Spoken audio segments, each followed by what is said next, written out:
All right, well, good afternoon and welcome to the USD 445 Candidate Forum hosted by your local Coffeyville Area Chamber of Commerce and our partners. We'd like to recognize our Platinum and Gold members who help make events like this possible. So our sponsors for today's event are Community State Bank, Acme Foundry, 5 Star Auto Sales, Coffeyville Family Practice Clinic, John Deere, Coffeyville Regional Medical Center, Community National Bank and Trust, City of Coffeyville, the Coffeyville Journal, Liebert Brothers Electric, The Sleep Inn, Windsor Place, Security First Title, Muller Construction, Coffeyville Resources, and Cherokee Casino of South Coffeyville and Commercial Bank are our Platinum members. Our Gold members for this event are Asbury Village, Coffeyville Community College,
without a doubt in my mind, Coffeyville's best attribute.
have a question from the audience. So, our first one. The question is, should you be elected, will you work to make the information available to the public that is taught in Coffeyville schools, and how so?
So many of our higher salaried folks who work at businesses in Coffeyville don't live here. From a school standpoint, what can you do to make Coffeyville more of an attractive place to live while maintaining or increasing our academic standards?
Our next question is also from the audience, and it is a twofold question. The first part is, what is your educational background, and do you have experience on a board?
What do you think the role of a USD 445 board member is, and what will your duties be?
question.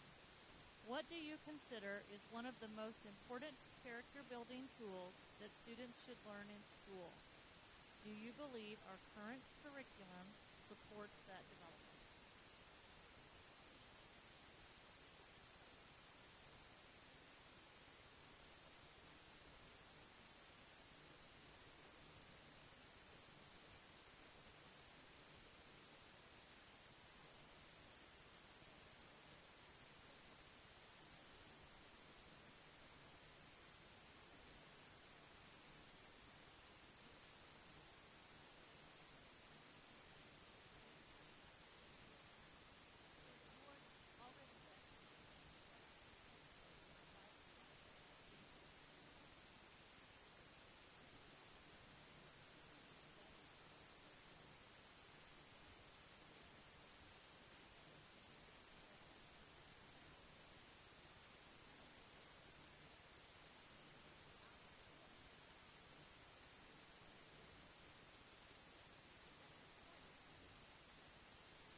We want to remind those in the audience that if you have questions, Ms. Lisa is available to take part. You can use part and raise your hand.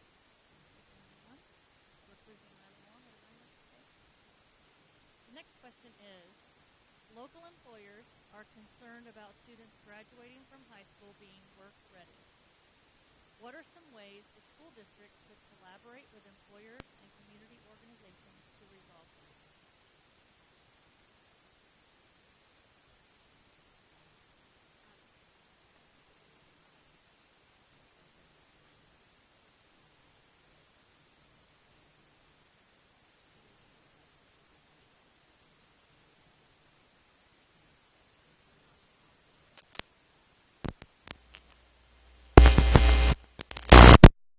Specific job requirements, then we need to see what we can do to work on that.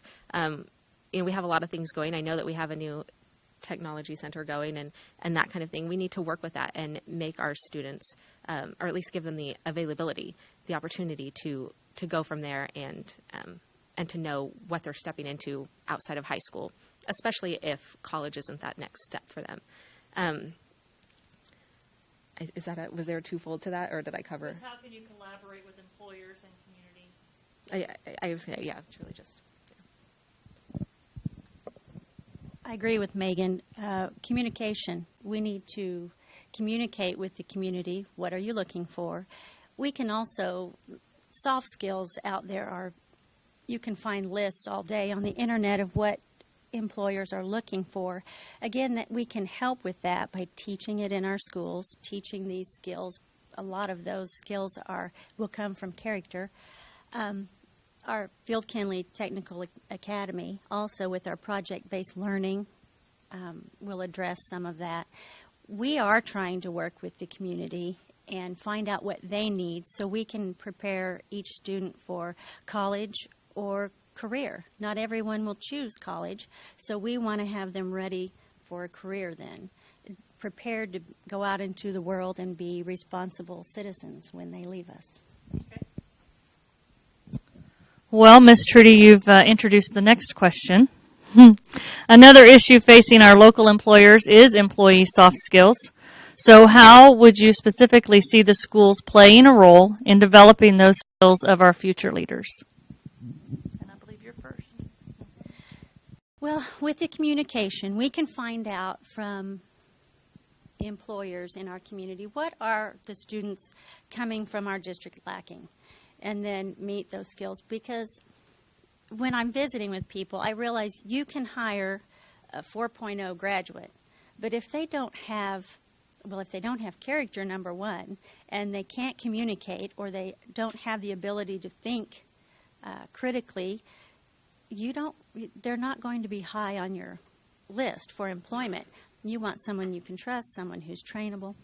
So working with the community to figure out what we're lacking, and then addressing that with the students and in their classes, and again, modeling it.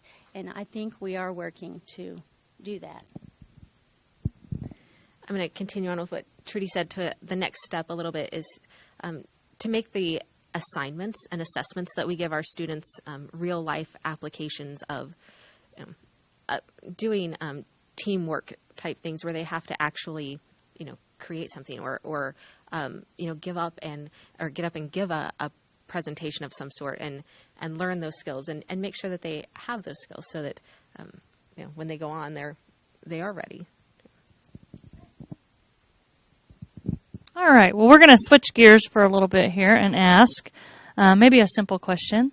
Why are you running for the USD 445 board, and what do you hope to accomplish if elected? I believe Ms. Megan. Yes. Why am I running? I'm really running strictly for school wellness, I guess is a term to say there. I don't have I don't have a specific agenda. I guess school wellness is the agenda for me. I really just wanting to make the school a better place. I have a child enrolled currently at the school, and it's important for me to make sure that she has the best education available that we can give her. I decided to run again for the school board. It was with much thought and praying about it, because last summer I was feeling maybe I don't want to do this anymore. This is more of a commitment than I want to continue with. And then as we continued on and we are getting ready to develop a new mission, I realized I'm not ready to step out of this arena yet. I enjoy being involved in the schools. I have one student still my son will be in high school next year. I like being involved. I like being part of the process, and I really want to be part of the forward movement. Like Megan, it's exciting where we can go in the future. Okay. So then what do you believe is your greatest strength, and how will your being elected benefit USD 445? Yes. Okay. My greatest strength I'm still developing, and that would be learning to listen and not react. Listen to all sides, gather the facts, and then make an informed decision. And thankfully, any decision I make is with the board. So we work together to do that. I don't have to do that alone. At this point, I would say my greatest strength is probably the education background that I bring and the previous jobs that I have and my current employment with education stuff, and just the fact that I'm a parent of a student enrolled in the district. And both of those put together, I hope will make me an asset to the board. Our next question comes from the audience. What are you prepared to do to lower taxes in our community? Ms. Megan. Of course. This is one of those questions that I'm not on the board yet, so I don't know the ins and outs of all of this. That said, I know that there are some things coming up that will need to be addressed. We have sales tax things getting ready to expire, and I really think, though, that what we need to do as a school, and this is just, I think, maybe just good stewardship of being on the board, is to make sure that we're looking at things that we need for the schools, things that are necessary for the schools, and things that we want for the schools, and making sure that we have a good clarification if something's a need or if it's a want. And if it's a want, we might not necessarily always get it. But if it's a need, then that's something that we need to find a way to accomplish. That's okay. Repeat that again, please, so I can. What are you prepared to do to lower taxes in our community? Okay. I'm not very qualified to speak to this because I'm still learning about this, but we do have that knowledge in our administration. I think one thing that I would like to get out there is the school board has continually worked to keep taxes down, to keep our mill levy down. Last year we received no state aid, so we decided as a board to pool from our contingency and use our reserves and not raise the mill levy so we would help our community in that way. We didn't want to put a burden.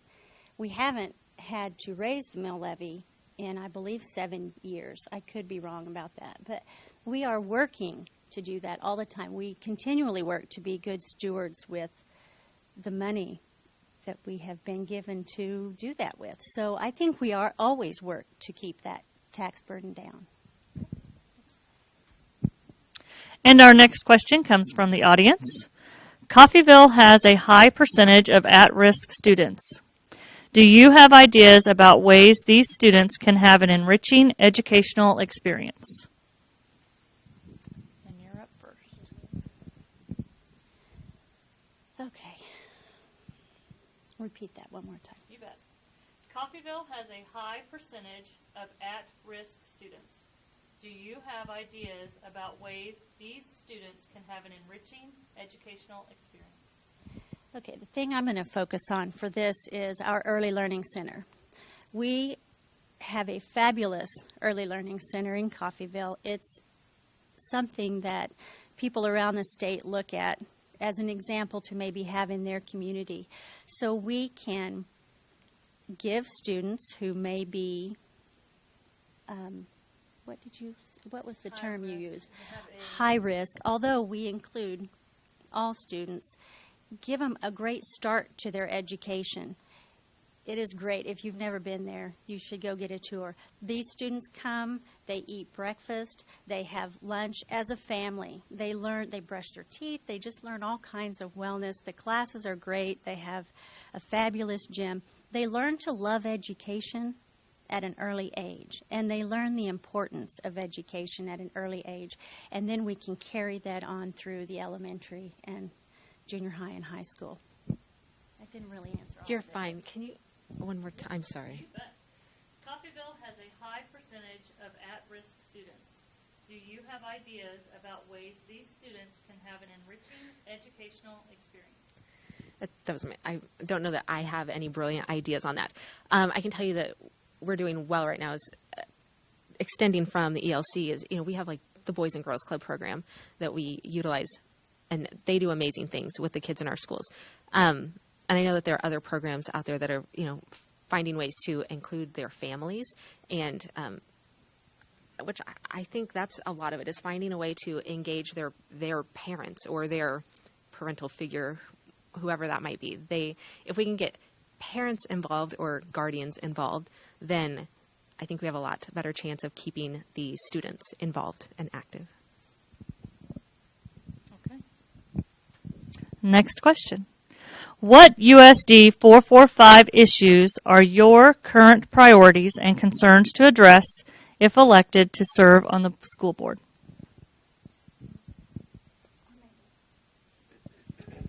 Oh, I just answered, so I guess it's me. Okay. I kind of feel like we've maybe already discussed this a little bit. Current issues, communication has to be the biggest thing. It's what it was what was on my mind, and it's what I hear about from others. Other than that, again, with the perception of the school or the perceived reputations of the school, those are the I don't know that those are the biggest issues for the school, but those are the ones that seem to matter the most at this point in time. And was there another part to that? What are your priorities and concerns, and how do you expect to address them? Yeah, I don't have all the end-all answers for how to address them, but communication is just transparency and making sure that we get it out there in all ways. And I know that there have been leaps and bounds taken as far as like sending out notes and sending out texts and that kind of thing with parents, and I think that's great. But on top of that, the reputation part is just going to take some time, I think, and again, making sure that we point out the positives. For me, my priority and concern is our perception in the community. We just held community focus groups, so we had an opportunity to bring all kinds of employers, parents, teachers, all kinds of stakeholders in and hear what they had to say about our schools and their perception. And a lot of that is misconception because communication possibly or for whatever reason. So one of my main concerns is the misconception. Also, we have a problem with being welcoming to our community. I hear that from different people, different walks of life. We need to fix that. We are a public school. It's your schools, and they're our children, and they're our precious commodity. We know that children need their parents, their guardians, their families, their parents. They need to be involved to be successful in school. So that's one of my top priorities right now, is to work on that, make them more welcoming, more approachable. Just like I said earlier, when they come in the building, they need to feel valued, and they need to feel like they have a common mission, and we're all working for the same goal. And this next question is from the audience. A new program called JAG has been introduced at the high school this year. Has this program been beneficial to the students and community, and how so? Well, I think we both may be in the same boat here. At this point, I don't know enough about JAG to speak on that. I concur. Next. All right. Next question is, what are your thoughts and concerns about reduced funding from the state? Which we know is a big deal. Still your turn first. Oh, you didn't answer that. I did answer. Oh, okay. Okay, fine. What are my concerns? A big concern. There are cuts coming all the time, and everyone's having to deal with it. There are no easy answers on where you're going to go. My concerns with that is that we're going to lose amazing teachers, and that we're going to lose programming that our students and our kiddos need. Classes with too many students in them and not enough individualized instruction and attention. All of that boils into funding issues for me. If I fear that we're not going to be able to stay on top of technology usage and curriculum changes and all of the fun stuff that goes along with all of that. It's all a huge concern, and not being on the board at this time myself, and even if I were on the board, I don't know that I would have the answers to say this is what we need to do and this is going to be the best option. This is where it comes to taking all that collaboration and all of the information and trying to make the best decisions that you can, and ultimately making sure that our students come first. At this point, not knowing what the changes will be, we don't know what our actions will be. However, we do know, and I feel like as a board, we're going to do the best we can to protect the classroom and what's best for our students. Okay. Our next question comes from the audience. Are you a fan of the state-endorsed assessments? And how so? Yes or no? Do we know what they are yet? The state, they're ever changing. And your perception of state assessments, how does it make it more difficult? Now I'm adding to the question, sorry. I don't know who asked the question, but. No, that's okay. I think with state-endorsed assessments, I can only give you a general overview because I'm not even sure what they're doing this year. Sometimes we concentrate too much on testing our children. They're over-tested. Testing, whether you can or can't, does not indicate whether you are going to be a good citizen or not. You can have terrible testing skills and still be a great employee. Someone once told me there are lots of doctors out there or lawyers who scored the lowest on their national exams, but they're still able to be a good doctor or lawyer. So we need to remember that and do what we can to keep it down, but we do have to do what the state requires. I agree. I think that there's always that fine line between making sure that our kiddos are ready and ready to go, but there's also that over testing fear. And I agree that the tests don't always, not that they don't matter, they matter, but not they're not the end all of everything. Can you repeat? Is that it to the question? Or did I miss something? No, that was pretty much Okay. it. Are you a fan of the state-endorsed assessments? How about assessments in general? Do they have to be state-endorsed? Okay, unless we have any other questions from the audience, this will be our last question. There's still time to submit a question here, but here we go. If elected, are you willing to allow the public to not only attend your meetings, but also speak about their concerns? Yeah, it's me. I can tell you that you guys are already, a public is allowed to come to the board meetings. I've been going for a few months now, and there's been no search at the door or anything like that. You are welcome to come and invited to come, encouraged to come and be a part of those. There's also time for public speaking at the meetings. You just sign a sheet saying that you have something to say when you arrive, and you're allowed to speak. As a hopeful future board member, I would hope that the public would come and attend and share your concerns and share the things that you think are going well. Please be involved. That's what we want. Can I elaborate on that a little bit? I don't think I'll take that long. As Megan said, we are open to that. You come if you want to speak, you sign up, you're able to speak. I think a misconception might be people don't come to the meetings to speak, so we're keeping them out. But as a district, we like to, if a parent or someone else has a problem, maybe they have a problem with a teacher or administrator, we would like to give the teacher or administrator the chance to address that issue before it comes to the board. And I believe that teachers would like that too, or staff, anyone. So we would like to give them the opportunity to take care of that issue at their level, instead of people maybe overstepping them and coming right to the board. Maybe that's why people think people aren't invited, but anyone is welcome to come and sign up and speak.